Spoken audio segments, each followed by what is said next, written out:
Hey, what's up you guys? So I'm coming here with another video and we are talking about election results day 1 of how many more days? Let's get into it.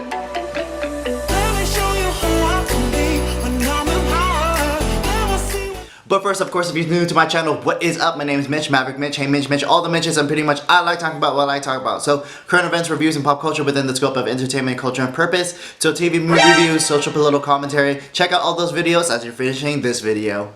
Okay, so first and foremost, this is countdown day 1 of my 30-day challenge. So this is my 30th day. So I finished my 30-day challenge with success. What up? Yes!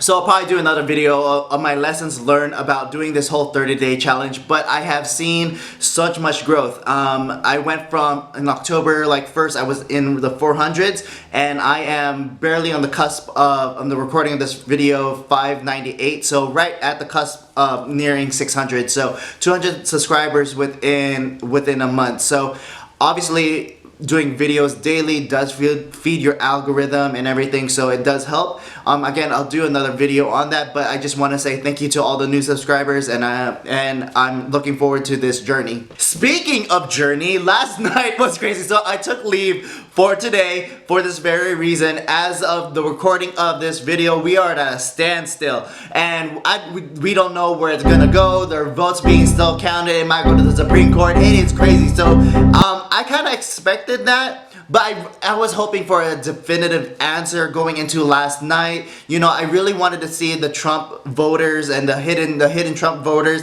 come out in droves, and there is, but it wasn't as much. And I think that's more indicative of the mainstream media, how well they've been doing such a hold on the people, on the hold on the narrative, that, like, again, like watching Tim Pool, no offense to like the uninformed voters, but they just see what they see on TV, see what they see on Facebook, what their friends are posting. They're not really researching what is actually going on, and so I think that's a large part. So really, this is gonna be like all over the place because I have a lot of thoughts, you know, of course. And so going into what, like, segueing into Tim Pool, that's where I was watching everything last night. So pretty much I was watching Tim Pool doing the whole live stream, which was great. He had like all his past guests, not all, but a lot of his past guests on his live stream, and then they're taking seats, jumping in and out. And so already from last night, there was Lauren Chen, Seamus from Freedom Tombs, Ariella, Don't Walk Run Productions, and all this stuff. And so there was actually a good segment in which Lauren, Ariella, and Seamus was all on there, and they're talking about Catholicism. So really quick, because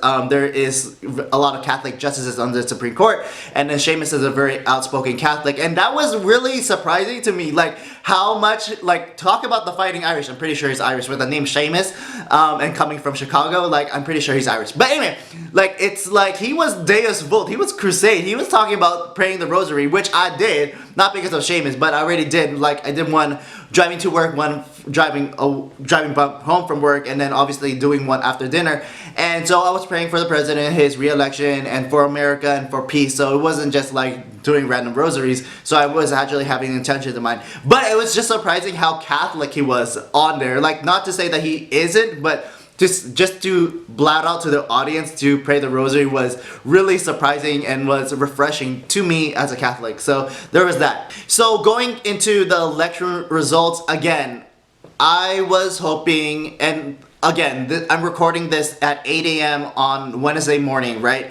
And so things could change by the time you're watching this, and by the time I'm uploading this and everything. So, you know, California went blue. That sucks. I think the percentage was 60 to 30, 60 to Biden. And, you know, I was really hoping California was going to turn around. I know it's an uphill battle, and I think we did a great job. But, again, like I said, and I'll go into it, this is more indicative of left-wing media and every influence. And so we'll go into that. And then I think Nevada is still on the toss-up. It was leaning red last time I saw, but I'm not too sure. That's cool, but I was really hoping for California to turn red. So in this case, Mr. Reagan was right when I did an interview with him at Beverly Hills. You know, And then do you think California's gonna turn red? No. I wish. Even if we are close, I am suspicious of how much corruption there is in California government, because it's all Democrats. I mean, it is jam-packed full of Democrats, and they all scratch each other's back, and you just never know. You never know. So I think it's shifting that way, but I don't know what the rate of acceleration is exactly. At least we're giving it a fighting chance, right? We are definitely giving it a fighting chance. We still live here in California. He called it, you know, and again, it's just hard because when you go to so many rallies, you can't help to think that this may be actually the majority. But, you know, again, this is really, like I said, this is indicative of the mainstream media, right? And I think without the walkaway movement, Biden could have had a landslide. And so, you know, the walkaway movement, all the Filipino X's and Asian X, Latina X, Brexit, and all this walkaway, you know, I think we did a good job, right? But there's just so many people that is influenced by Hollywood, mainstream media, tech companies, the sports, academia, that it is so crazy. I was looking at my Instagram feed and there were so many liberals. Like, I figured a lot of them are, but a lot of them was putting like F Trump and all that stuff. And so it's just so crazy. Like, I understand if you want to go that route, because I do have like socialist friends. I have friends who are full on abolish ICE, open borders and everything, and so, but it's so crazy because I follow people who, you know, on the conservative side, we're just looking so much into like alternative media and watching all these other things, and it's just so crazy how much, you know, this is happening. So on the flip side, I have a job. Well, I still have a job, but I mean, like, YouTube-wise, I have a job and a purpose and keep on going, because I would actually think there was going to be, a portion of me think there was going to be a landslide. I'm like, I don't know what I'm going to talk about, but now I have so much to talk about. So it is so, like, important now, even more so, that, you know, I had to talk about Walkaway and Asian exit, Axit, and Filipino exit, and Flexit, right? And so it's just so indicative how much people are not being informed, or at least they're being informed in a slanted way, just like Ronald Reagan. The problem with our liberal friends is not that they're ignorant, it's just that I know so much that isn't so, right? And so it's just, like, there's a lot of work to be done, and, you know, obviously people's votes are being already counted, and you can't really vote anymore, but I see one of my friends do kind of like, I want to learn from both sides, and I think that's kind of like the idea I want to go here. Other than like, hey, this, like, why is there a purpose for the walkaway movement? Why have people still walked away from the Democrats despite everything that you know? And so I think there is still purpose and in fighting the fight on the right, especially again with the walkaway campaign and everyone that's leaving the Democratic Party. So moving forward, and I'll go into my final thoughts just right after this, but I think, again, like I was saying, this shows to people who is part of the Walkaway campaign, who's still part of Axit and Brexit and Flexit, that there is still a need to inform Americans about what's going on, right? Because, like I said, I have family who don't even know who Pence is, right? I have family who says, oh, the guy with the white hair. Like, and, you know, I went to a video in which, when I went to the Kamala Harris event, someone was driving through, and then they were saying, what's going on? And then it's like, Kamala Harris is speaking, and she's like, who? And this was her neighborhood, right? And so she wasn't even informed who Kamala Harris is. So there's still a lot of low informational voters, you know, that were just being like, hey, I don't like how Trump was talking, so I'm gonna vote for Trump, and everyone says they hate Trump, so I guess I'm gonna vote for Biden because everyone hates Trump. And so it's things like that, you know, people just are default Democrat, you know, and it just sucks, right? Final thoughts, and not to be so dismissive of Democrats when I say that, because when people say like, oh, only the Americans, only the patriots on the right side, people find that as like, off-putting, which is kind of fair, but you know, when you go to a Trump rally, when you go to a MAGA rally, and you have all the US flags and we're chanting USA, you can only feel the patriotism when it comes to that, you know, versus going to a Biden rally.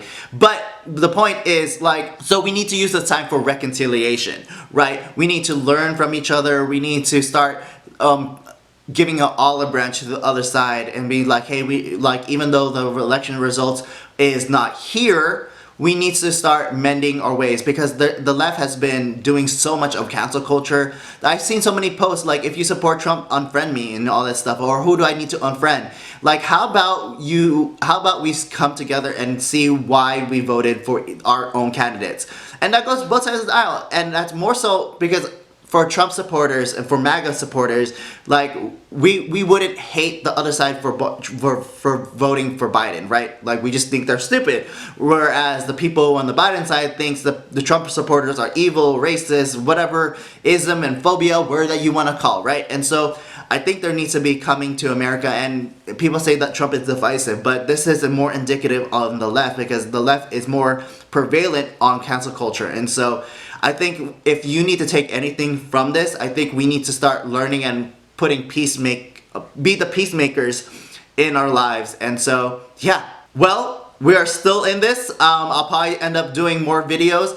You know, I was gonna draw down after these 30 days, but we'll see. Maybe not every day, but every other day, just because of how this election is going. So, well, if you want to follow me, you can follow me on my Instagram at Hey Mitch. You can follow my joint Instagram at It's Mandatory Fun, where I do other videos with my friend Jen. I'm also on Parler, Maverick Mitch, and see you next. And that's MVRCK Mitch, not just Maverick.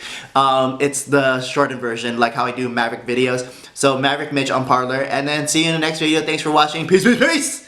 Be with you. E come spero tuo.